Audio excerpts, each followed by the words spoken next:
भाई लोग जरा सोचिए, आप एक जंगल में भटक रहे हैं, इंसानी बस्ती से सैकड़ों किलोमीटर दूर। बस आप, पेड़ और पक्षी, और तभी अचानक आपको कीचड़ में गहरा धंसा हुआ एक टैंक मिल जाए। या क्या हो अगर आप ऊपर देखें और हवा में सैकड़ों फीट ऊपर एक चट्टान की चोटी पर एक चर्च टिका हुआ दिखाई दे। और रेगिस्तान के बारे में क्या ख्याल है, जहां अचानक आपको पुराने वीडियो गेम्स का एक पहाड़ नजर आ जाए। ऐसे में आप क्या करेंगे? खैर, मेरे साथ चलिए, क्योंकि आज हम वीराने में मिली कुछ ऐसी रहस्यमय चीजें देखने वाले हैं जो सचमुच आपका दिमाग हिला देंगी।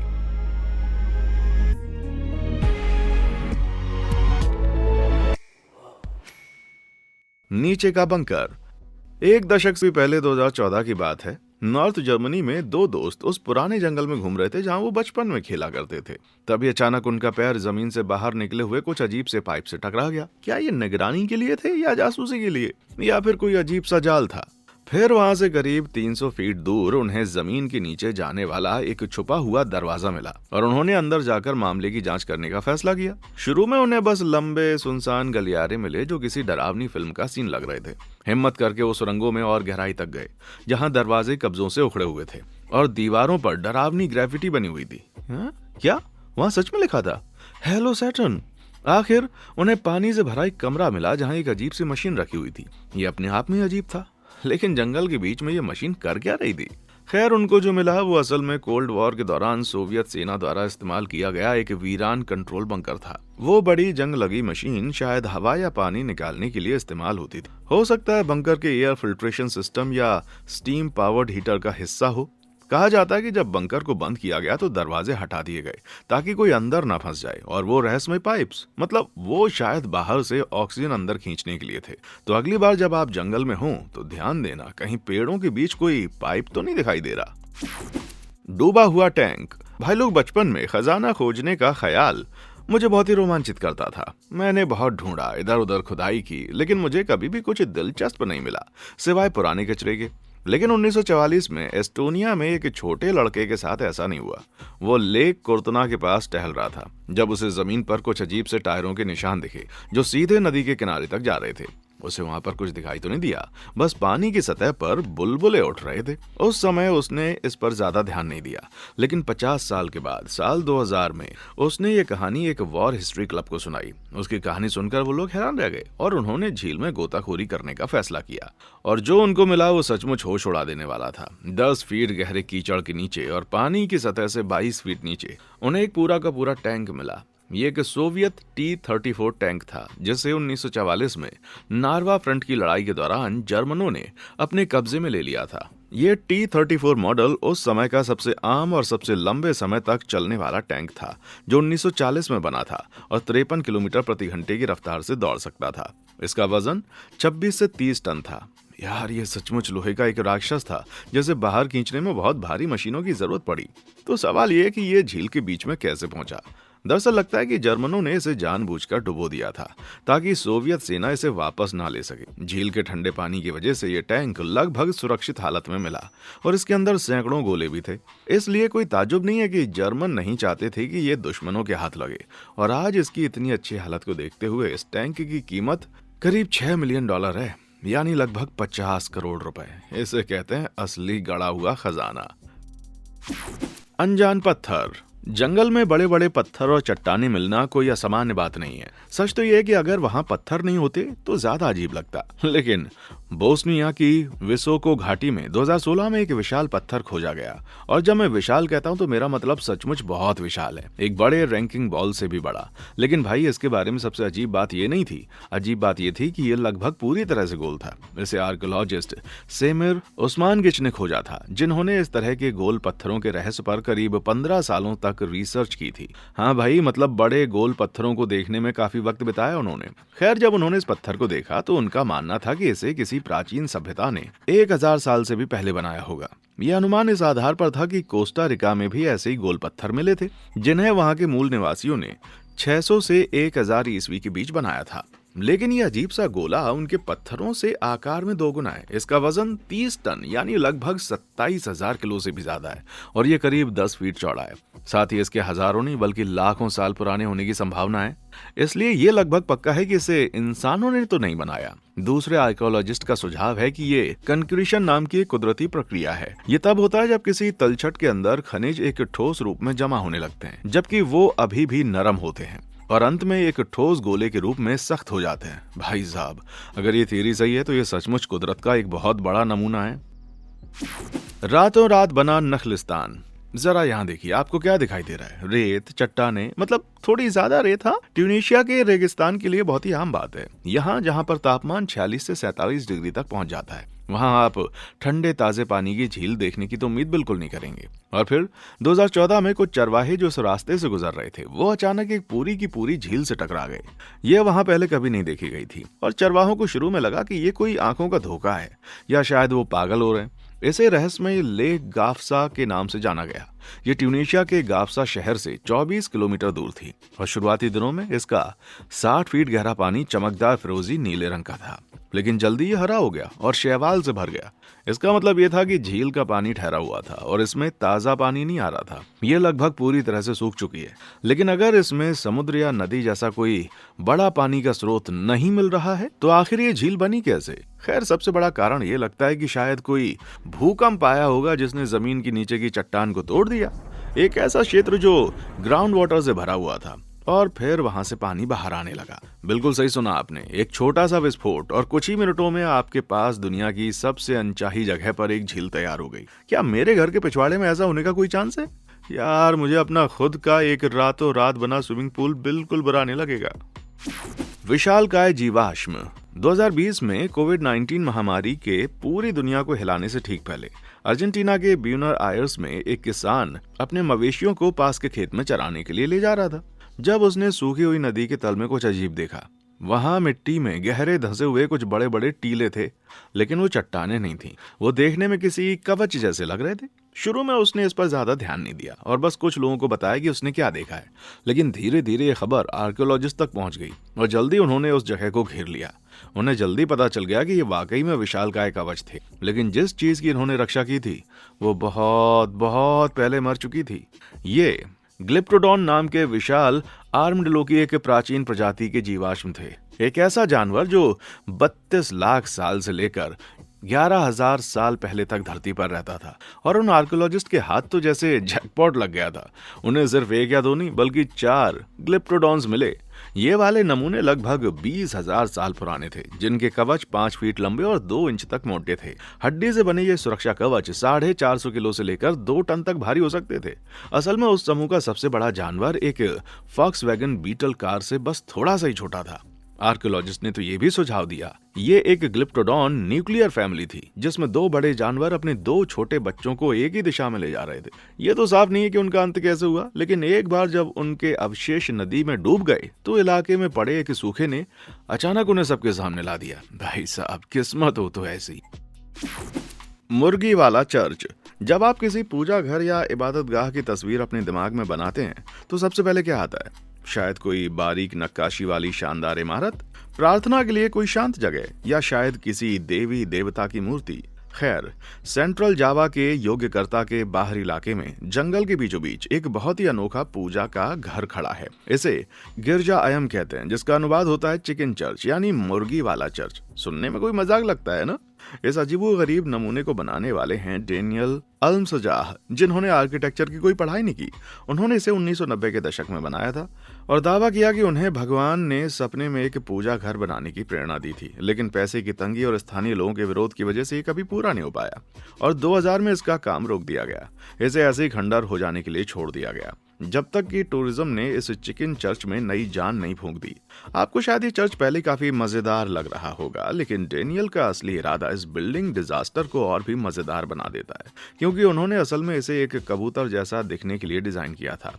लेकिन भाई, इसे अभी देखने पर मुझे तो एक विशालकाय मुर्गी के अलावा कुछ भी नहीं दिखाई दे रहा। मुझे नहीं लगता कि कोई भी यहाँ अपनी हंसी रोके बिना प्रार्थना कर सकता है। जरा सोचिए, एक विशाल मुर्गी के अंदर शादी करना, वाह भाई, इसे कहते हैं असली ड्रीम वेडिंग। चांद की लैंडिंग। धरती पर आपको जो भी चीजें मिल सकती हैं, उनमें चांद शायद आपकी लिस्ट में आखिरी चीज होगी, जाहिर सी वजहों से। लेकिन 2017 में पश्चिमी सहारा के रेगिस्तान में सचमुच चांद मिला था। ओके, तकनीकी रूप से वो चांद के टुकड़े थे। अरे वो वाला चांद का टुकड़ा नहीं जिसे आप डेट कर रहे हैं, बल्कि असली पत्थर। लेकिन ये फिर भी पागलपन था। आखिर चांद के टुकड़े धरती पर आए कैसे? खैर, संभावना है कि चट्टान के टुकड़े किसी एस्टेरॉइड या धूमकेतु की टक्कर से वहां से निकले होंगे, जिससे चांद की चट्टानें उल्कापिंड बनकर धरती पर आकर गिर गईं। ये सुनने में बहुत ही डरावना लगता है, लेकिन ये आश्चर्यजनक रूप से आम बात है। असल में हर साल करीब 1800 उल्कापिंड हमारे ग्रह से टकराते हैं। लेकिन मून रॉक यानी चांद की चट्टान असल में धरती पर सबसे दुर्लभ पदार्थों में से एक है। आज तक पूरी धरती पर केवल 635 किलो लूनर मेटीरोइड्स ही मिले हैं, और इस खास खोज के दौरान फुटबॉल जितने बड़े टुकड़े मिले, और कुछ चट्टानें तो 13-14 किलो से भारी थी। तो जब आपके हाथ चांद का एक बेहद दुर्लभ टुकड़ा लग जाए तो आप क्या करेंगे? भाई, आप माला माल हो जाएंगे। इन कीमती पत्थरों की नीलामी में बहुत भारी कीमत मिलती है, जिनमें से एक तो 2020 में $2.5 मिलियन, मतलब 20 करोड़ रुपए करीब के बिका था। बाप रे! क्या कोई मेरे साथ मून रॉक के शिकार पे चलना चाहेगा? आधा आधा कर लेंगे भाई। जहरीला कचरा। वेल्स देखने में एक जादुई देश लगता है, जो शानदार नज़ारों और खूबसूरत जगहों से भरा हुआ है। लेकिन वहाँ एक अजीब सी सुंदर जगह है जिस पर देश को बिल्कुल भी गर्व नहीं है। कोरेज ओचफ नाम के दूर दराज गांव के बाहर घनी झाड़ियों में छुपा हुआ है एक छेद, जो पहाड़ की गहराई में जाता है। और अजीब बात यह है कि इतना सुनसान होने के बावजूद ये कचरे से घिरा हुआ है। लेकिन मामला और अजीब हो जाता है, क्योंकि अगर आप चट्टान में बने उस रास्ते से अंदर जाएं तो अंत में आपको जमीन के नीचे का सबसे डरावना नजारा मिलेगा, जिसे कैवर्न ऑफ लॉस्ट सोल्स यानी खोई हुई आत्माओं की गुफा कहा जाता है। पानी में आधी डूबी ये गुफा सचमुच कचरे का एक पहाड़ है, जिसमें कबाड़ के थैलों से लेकर पूरी की पूरी कारें तक शामिल हैं। लेकिन ये सब यहाँ पहुंचे कैसे? दरअसल 19वीं सदी में ये एक स्लेट की खदान हुआ करती थी, लेकिन जब इसको छोड़ दिया गया और पानी के पंप बंद कर दिए गए तो इसमें बाढ़ आ गई, और ये स्थानीय लोगों के लिए एक मुफ्त का अवैध डंपिंग ग्राउंड बन गया, जिसे अब शहरी खोजकर्ता बहुत पसंद करने लगे हैं। हालांकि यहाँ पर जाना बहुत ही खतरनाक है। न केवल गुफा में उतरना अपने आप में जानलेवा है, बल्कि जहरीला जंग तेल, ट्रांसमिशन फ्लूइड और दूसरी गंदी चीजें उस पानी में मिलकर एक जहरीला कॉकटेल बना देती हैं, जिससे होकर आपको गुजरना पड़ता है। इसके बावजूद कुछ खास एंगल्स पर जब ऊपर से रोशनी की किरण गुफा में आती है तो कचरे का वो ढेर अजीब तरह से खूबसूरत दिखता है। कचरा भी इतना सुंदर हो सकता है, किसको मालूम था भाई। समुद्र के नीचे। मुझे सरप्राइज पसंद है, लेकिन अगर मैं समुद्र में गोता लगाऊं और अचानक मेरा सामना जीसस क्राइस्ट की एक विशाल मूर्ति से हो जाए तो शायद मेरे मुंह से कुछ ऐसा निकल जाएगा जो बिल्कुल भी धार्मिक नहीं होगा। यह किसी अजीब सपने जैसा लगता है ना? लेकिन अगर आप इटली के उत्तरी तट पे जेनेवा के पास डाइविंग करेंगे तो आपके साथ बिल्कुल ऐसा ही होगा। लेकिन भाई, कोई भगवान के बेटे की 8 फीट लंबी कांच की मूर्ति को पानी के नीचे 55 फीट गहराई में क्यों डुबोएगा? चलिए मैं आपको बताता हूँ। कलाकार गुइडो गैलेटी द्वारा बनाई गई इस मूर्ति का नाम क्राइस्ट ऑफ द एबिस है। इसे 1954 में बनाया गया था, और ये उन सभी लोगों को समर्पित है जिनकी समुद्र में जान गई, खासकर 1947 की एक घटना की याद में। ये तब हुआ जब गोताखोर डारियो गोंजाटी की एक डाइविंग अभियान के दौरान दुखद मौत हो गई थी, और उनके दोस्त डोइलियो मार्कटे ने उन्हें सम्मान देने के लिए मूर्ति बनवाई थी। वैसे तो ये आमतौर पर एक ही जगह रहती है, लेकिन कभी कभी अपनी जगह पर नहीं मिलती। अरे घबराइए मत, वो पानी पर चल नहीं रहे हैं। उन्हें बस कभी कभी सफाई और मरम्मत के लिए सतह पर लाया जाता है, ताकि खारे पानी से होने वाले जंग को ठीक किया जा सके, और फिर उन्हें वापस उसी जगह पर रख दिया जाता है। अगर आप जानबूझकर पानी के नीचे तीर्थ यात्रा करने का प्लान बना रहे हैं तो अपना स्नॉर्कल और वेट सूट पहन लीजिए और हिज होलीनेस के दर्शन कराइए। वो आपका बाहें फैलाकर स्वागत करेंगे, सचमुच में। रेगिस्तानी चित्रकला। हम अक्सर सोचते हैं कि रेगिस्तान वीरान और बंजर होते हैं, जहां दूर दूर तक कोई इंसान या जानवर नहीं होता, है ना? लेकिन आप गलत सोच रहे हैं। दुनिया भर के रेगिस्तानों में तरह तरह की पागलपन भरी चीजें मिली हैं। लेकिन सबसे अजीब बात तो यह है कि इनमें से कुछ को गूगल मैप्स पर ढूंढा गया। साल 2011 में जब इंटरनेट यूजर्स चीन के गोबी रेगिस्तान को वर्चुअली स्कैन कर रहे थे तो उन्हें एक रहस्यमयी टेढ़ा मेढ़ा पैटर्न दिखाई दिया, जो करीब 1.8 किलोमीटर लंबा और 1 किलोमीटर चौड़ा था। ये लाइनें देखने में बिल्कुल बेतरतीब लगती हैं, और जितनी अचानक शुरू होती हैं उतनी ही अचानक खत्म हो जाती हैं। तो सवाल यह कि आखिर ये है क्या? क्या ये कोई एलियंस का संदेश है, या फिर गोबी रेगिस्तान का कोई आर्ट प्रोजेक्ट? खैर, अजीब बात यह है कि इस तरह की चित्रकला वहां अकेली नहीं है। गोबी के ही एक अलग हिस्से में सफेद लाइनों का एक और वैसा ही जाल बिछा हुआ है, और उससे थोड़ी दूर एक और अजीब सी ड्राइंग है। जिसमें कुछ फाइटर जेट्स के चारों ओर उभरे हुए घेरे बने हैं। आखिर ये सब चल क्या रहा है भाई? शोधकर्ताओं का मानना है कि इनका इस्तेमाल असल में चीनी जासूसी सैटेलाइट्स करते हैं।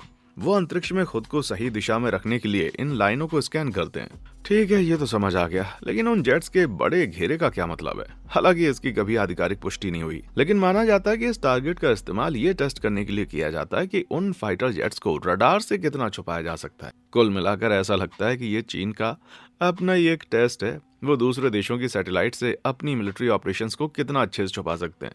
काफी चालाक और स्मार्ट तरीका है ना?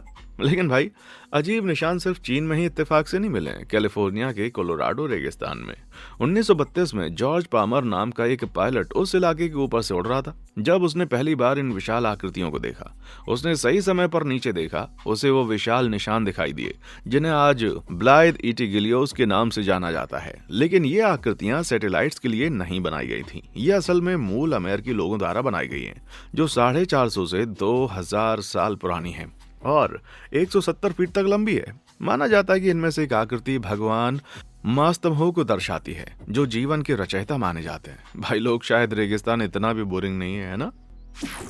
दलदल में फंसा MI6 जहाज। पश्चिमी रूस के विशाल जंगलों के ऊपर से उड़ते हुए आपको लगेगा कि पेड़ों का ये समंदर कभी खत्म नहीं होगा, लेकिन 2016 में उस इलाके के ऊपर से गुजर रहे एक हेलीकॉप्टर क्रू ने कुछ कमाल का देखा।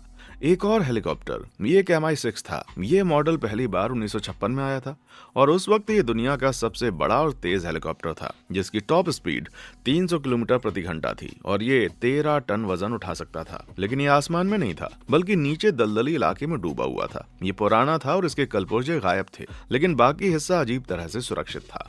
वो किसी भी आबादी से करीब 65 किलोमीटर दूर था। तो आखिर वहां हुआ क्या था? खैर, 1981 की गर्मियों में ये MI6 चॉपर सोवियत यूनियन के एक मिशन पर था और मॉस्को से करीब 2250 किलोमीटर दूर खालमपुर बेस पर फ्यूल भरवाने के लिए रुका था। फुल टैंक होने के बाद इसने फिर से उड़ान भरी, लेकिन बस 5 मिनट के बाद इसके दोनों इंजन अचानक से फेल हो गए। 500 फीट की ऊंचाई से ये क्रैश लैंड हो गया। शुक्र है कि क्रू को चोट नहीं आई, लेकिन MI6 इतना टूट चुका था कि उसे ठीक नहीं किया जा सकता था।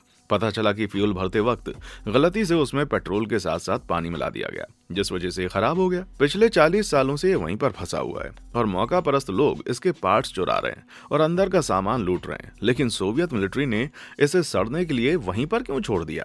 सीधा सा जवाब है, इसे वापस लाने की मेहनत एकदम बेकार थी, खासकर क्योंकि ये इतने सुनसान इलाके में गिरा था। खैर, किस्मत का खेल देखिए, ये भूला बिसरा MI6 असल में सोवियत यूनियन से भी ज्यादा समय तक टिक गया। ये बहुत बड़ी बात है।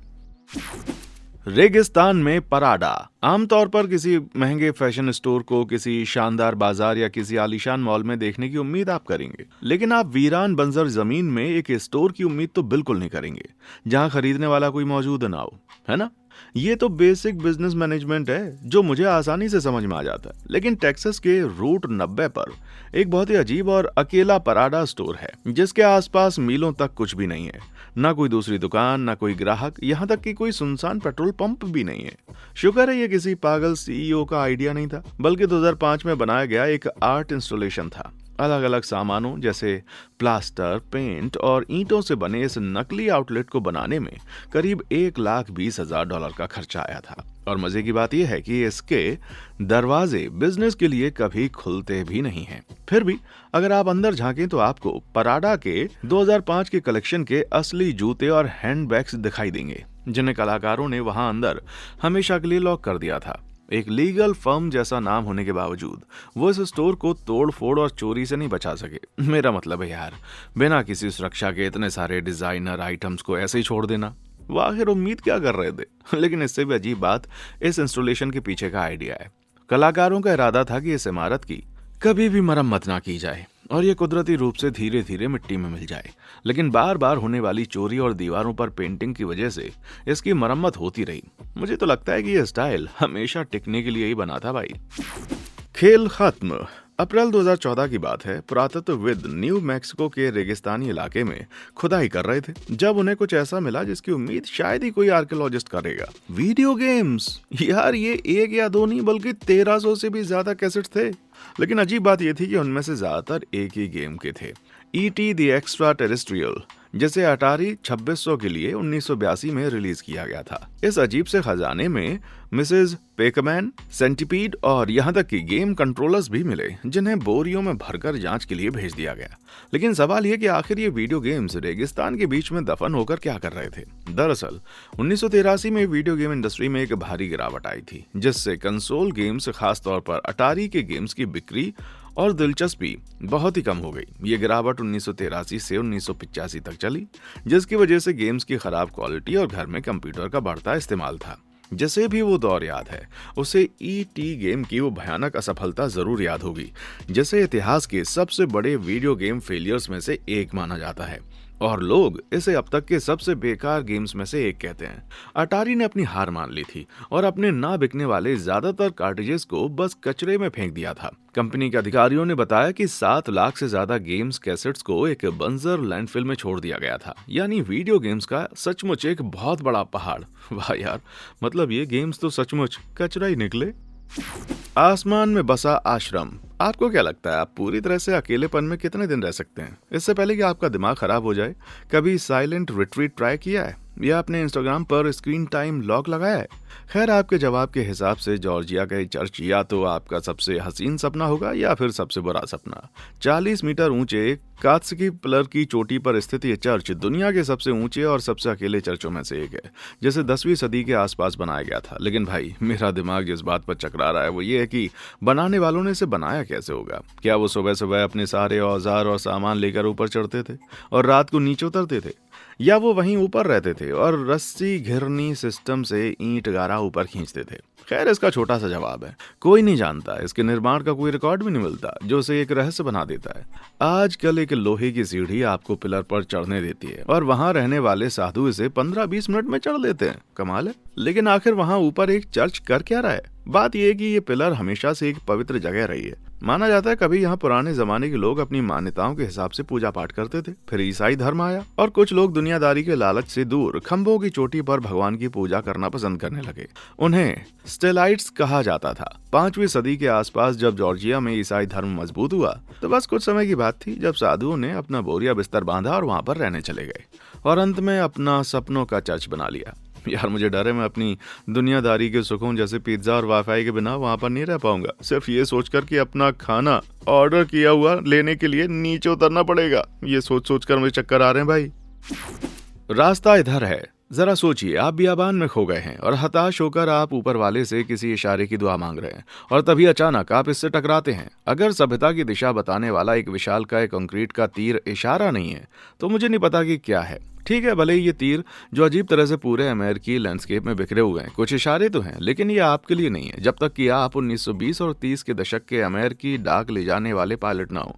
इन्हें कई मीलों की दूरी पर बनाया गया था, जो पश्चिमी तट से पूर्वी तट तक फैले हुए थे, जिससे अमेरिका के एयर मेल पायलट पूरे देश में अपना रास्ता आसानी से ढूंढ सकें। मूल रूप से इनके ऊपर 50 फीट ऊंचे स्टील के टावर लगे थे, जिन पर बत्तियां लगी थीं ताकि पायलट का ध्यान खींचा जा सके। और इनमें से कुछ तीर तो 70 फीट तक लंबे थे, जिन्हें मिस करना नामुमकिन था। लेकिन जैसे जैसे नेविगेशन सिस्टम विमानन की दुनिया में नई और हॉट चीज बन गई, इनमें से ज्यादातर टावरों को युद्ध के लिए धातु सप्लाई करने के लिए कबाड़ में दे दिया गया और इन तीरों को धीरे धीरे टूटने और मिटने के लिए छोड़ दिया गया। आज अगर आप अमेरिका के ऊपर से उड़ान भर रहे हैं और अपनी खिड़की से बाहर देखते हैं, तो शायद आपको घर का रास्ता दिखाता हुआ कोई अकेला पत्थर का तीर नजर आ जाए। क्या आपको भी कभी वीराने में कोई अजीब चीज मिली है? मुझे नीचे कमेंट सेक्शन में आकर बताएं। और हाँ, देखने के लिए शुक्रिया।